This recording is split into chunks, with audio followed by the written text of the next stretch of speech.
Hello everyone!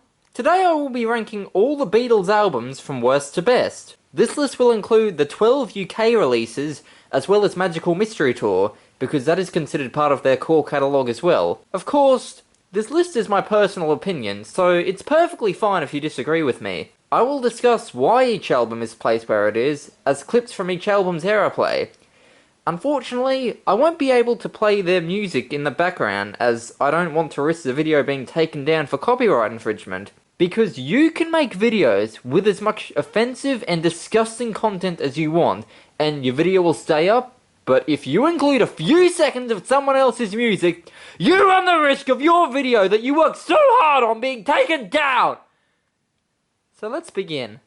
Number 13, Yellow Submarine. I think most people will agree with me on this one. The reason that most Beatles fans consider Yellow Submarine to be the weakest Beatles album is because it is only half a Beatles album. The other half is George Martin's score for the animated film of the same name. There are only 6 Beatles songs on this album, 2 of which had already been released on previous albums, meaning that there are only 4 original songs on this album. Very few Beatles fans would consider any of their songs to be their favourites. All Together Now is average at best, and the 2 George Harrison contributions, It's All Too Much and It's Only a Northern Song, are a bit repetitive and far from his best work. However, I do really like Hey Bulldog. It's a great rocker, and the enthusiasm from the whole band is very contagious. George Martin's score is decent, but it stops this album from feeling like a normal Beatles album. I still definitely wouldn't call this a bad album, but it's the one I listen to the least. Number 12, Beatles for Sale. This album was recorded at the height of Beatlemania. To maintain their popularity, the Beatles released 2 albums, 4 singles, and a movie, while touring constantly, all in 1 year. This meant that they were under a lot of pressure during the recording of this album, and it's noticeable. This album includes 6 covers, which is a step down from their previous album, which included no covers. Mr. Moonlight and Honey Don't are very mediocre covers, and some of the Lennon-McCartney compositions, like No Reply, I'm a Loser, and I Don't Want to Spoil the Party, have great harmonies, but the lyrics are negative and give off a depressing vibe. This album has still got some great songs though. Rock and Roll Music and Kansas City are brilliant covers. 8 Days a Week is extremely catchy and a lot of fun to listen to. And I'll Follow the Sun is very beautiful. Even though Beatles for Sale is far from their best work, this is still an enjoyable album with some great songs. Number 11, With the Beatles. The Beatles' second album is not quite as good as their first album, but With the Beatles is still a great follow-up. It Won't Be Long is a brilliant opening track. All My Loving is one of their strongest love songs. Roll Over Beethoven, Please Mr. Postman, and Money are all outstanding covers. And I Wanna Be Your Man is very catchy and significantly better than the Rolling Stones versions. However, this album isn't flawless. Little Child and Hold Me Tight are 2 of the weakest songs the Beatles ever released. But this album is still a lot of fun to listen to, and the fact that an album this good is only at number 11 shows why the Beatles are so well loved. Number 10, Please Please Me.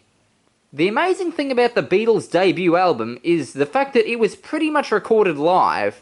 Every song on this album was recorded in one take, with little to no overdubs. And it sounds amazing because by this point, the Beatles have been doing live shows for years, giving them time to become extremely tight musically, and giving John Lennon and Paul McCartney plenty of practice to perfect their harmonies.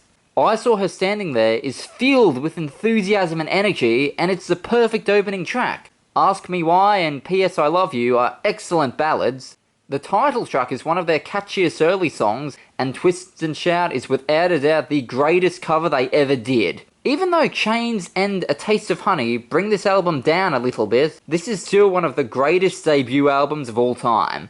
Number 9, A Hard Day's Night. This was the first Beatles album to not include any covers. This album is filled with catchy and upbeat songs. And I Love Her and If I Fell are outstanding ballads with lyrics that feel very sincere and heartfelt. And John Lennon is on fire on this album, as his energetic and fast-paced vocal performances are perfect on songs like Anytime at All, Tell Me Why, and When I Get Home. The strongest song on this album is the title track, closely followed by the vibrant Can't Buy Me Love. The weakest song on this album is I'm Happy Just to Dance With You. It's not terrible, it just doesn't sound anywhere near as good as the rest of the album, and it certainly isn't George Harrison's best performance. This is still a great album, full of energy and heart. Number 8. Help. This was their 5th studio album and soundtrack to their 2nd movie. Even though You Like Me Too Much and Tell Me What You See sound dull and not very memorable, the reason I put Help above A Hard Day's Night is because the highlights from this album far outshine the highlights from A Hard Day's Night. These highlights include the flawless title track, George Harrison's moving composition I Need You, the stimulating Ticket to Ride, the country-styled I've Just Seen a Face, and of course, Paul McCartney's masterpiece, Yesterday. The song is so beautiful and heartfelt, it's the most covered song of all time, and one of the greatest songs of all time. It feels like rock albums can't get any better than this, but the Beatles managed to top this 7 times. Number 7. Magical Mystery Tour. This album is an amazing mix of pop and psychedelic rock. It consists of the soundtrack for the movie of the same name, as well as singles that were released throughout 1967. Almost every song on this album is so cheerful and uplifting, like the exhilarating title track, the nostalgic Your Mother Should Know, the light-hearted Hello Goodbye, the heartwarming All You Need Is Love, and, of course, the amazingly bizarre I Am the Walrus. This album also includes Strawberry Fields Forever, one of the greatest psychedelic songs of all time. The only weak songs on this album are the instrumental Flying and George Harrison's Blue Jay Way. They're not terrible songs, they just don't compare with the rest of the songs on this album.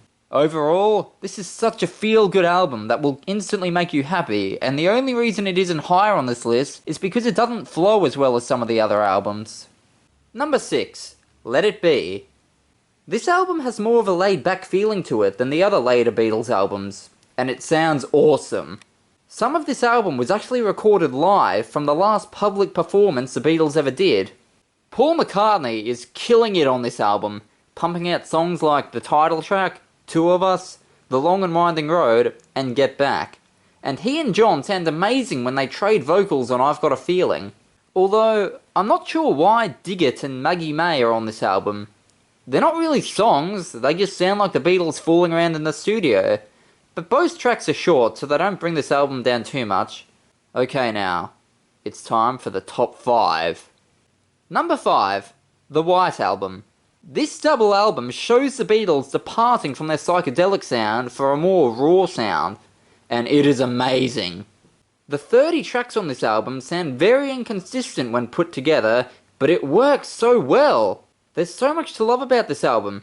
It's got heavy and hard rock like Helter Skelter and Back in the USSR, gentle ballads like Dear Prudence and I Will, cheerful and upbeat songs like Obla Di Obla Da and Birthday, songs with humour like Why Don't We Do It in the Road, and songs that are considered some of the strongest Beatles songs of all time, like While My Guitar Gently Weeps and Blackbird. The only tracks on this album that I'm not keen on are The Continuing Story of Bungalow Bill, Wild Honey Pie, and, of course, Revolution 9. But this album is still a masterpiece, and deserves all the praise it gets. Number 4. Rubber Soul. This is the first album to show the Beatles shifting away from their classic pop sound that made them famous toward a more creative sound. While there are still catchy pop tunes like Drive My Car and The Word, there's also a lot of songs that go in a different direction, like the Bob Dylan-inspired Norwegian Wood, The Moving Michelle, and 2 of the most mature songs they had done up to that point, Girl, and my personal favourite, In My Life. Overall, this album is so much fun to listen to. There's not a weak song on it, and that applies to the next 3 albums on this list as well. Number 3. Revolver. This album was recorded around the time when the Beatles started recording songs with the intention of never playing them live, allowing them to get more experimental in the studio than they had ever been before, and it is clear that they were enjoying their freedom. The songs all sound so different from each other, yet they all flow together extremely well. Taxman has its hilarious lyrics and shows how much George Harrison has improved as a songwriter by this point. I'm Only Sleeping, She Said, and Tomorrow Never Knows are very trippy and show what John Lennon was capable of coming up with while high, and Eleanor Rigby, Here, There and Everywhere, and For No One are 3 more of Paul McCartney's masterpieces. Every song on this album is unique and fun to listen to. Number 2. Sgt. Pepper's Lonely Hearts Club Band. This was voted as the #1 greatest rock album of all time by Rolling Stone, and I can definitely see why. This is also the first concept album ever. The Beatles spent 5 months recording this album, putting in as much magic, creativity, and heart as they possibly could, which was a lot. This album is like a musical journey, from the hard rock performance from the fictional Lonely Hearts Club Band that opens the album, to the trippy and delightful Lucy in the Sky with Diamonds, to the cheerful Getting Better, to the orchestral and story-driven She's Living Home, to the Indian classical influence Within You Without You, to the whimsical When I'm 64, to the heavy-sounding Good Morning, Good Morning, to the masterpiece that closes the album. A Day in the Life is the greatest possible album closer, especially for this album. It is so well put together and considered by many as their favourite Beatles songs. It may feel like nothing could ever top this album, but there's one album I like a little bit better than this one. Number 1. Abbey Road. I love this album so much. This was the perfect final album for such an amazing band. Even though Let It Be was the last album released, it was actually recorded before Abbey Road, making this the real last album. All 4 Beatles bring something brilliant to this particular album. John Lennon opens it with his insanely catchy blues rock style song, Come Together. Ringo Starr delivers the playful and delightful Octopus's Garden. Paul McCartney shows off his unbelievable vocal range on the rocking Oh Darling and The End. And George Harrison provides the 2 greatest songs he ever wrote. Both songs are up there with the most popular and well-loved Beatles songs of all time, Something and Here Comes the Sun. And also, the long medley at the end is perfect in every way. This medley is one of the greatest things in the history of rock music. This album shows the Beatles working together one last time and ending the band on a high note. I just had to put it at number 1 because I love listening to it more than the rest of the albums. This is the greatest album of all time, and if you disagree with me, that is perfectly fine, because different people have different opinions. And that is every Beatles album ranked from worst to best, in my opinion. Thank you very much for watching. How would you rank these albums? Leave your rankings in the comments below. Have a great day.